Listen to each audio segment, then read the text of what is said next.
Impeachment is one of the most powerful constitutional tools in the Philippines, designed to ensure accountability among the highest public officials. But what happens when the process itself is called into question? In 2025, the Supreme Court was asked to decide on the constitutionality of the impeachment proceedings against Vice President Sara Duterte. The case raised fundamental questions.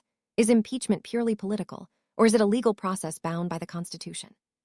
How should the rules be interpreted, and what safeguards exist to prevent abuse? This landmark case would not only determine the fate of one official, but also set a precedent for how the nation holds its leaders accountable. Let's explore the background and the stakes involved in this historic decision. Controversy began when multiple impeachment complaints were filed against Vice President Duterte in late 2024, citing allegations ranging from corruption to betrayal of public trust. However, the process quickly became mired in procedural disputes. The House of Representatives delayed action on the first 3 complaints, then rapidly endorsed a 4th complaint signed by over a third of its members. Critics argued this maneuver was designed to bypass the constitutional 1-year bar on multiple impeachment proceedings. The Supreme Court was asked to decide. Did the House act within its constitutional bounds, or did it abuse its discretion? The argument centered on the meaning of initiation, of impeachment, the mandatory timelines for action, and the fundamental right to due process. The case highlighted the tension between political maneuvering and the rule of law. After extensive deliberation, the Supreme Court issued a decision that would shape the future of impeachment in the Philippines. The court ruled that impeachment is not merely a political exercise, but a legal and constitutional process subject to judicial review.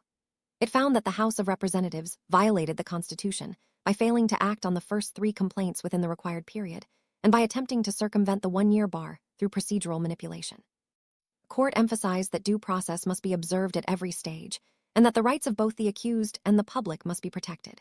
As a result, the 4th impeachment complaint and the resulting articles of impeachment were declared null and void. This decision reaffirmed the supremacy of the Constitution and set clear boundaries for the use of impeachment as a tool for accountability. Supreme Court's ruling has far-reaching implications for Philippine democracy.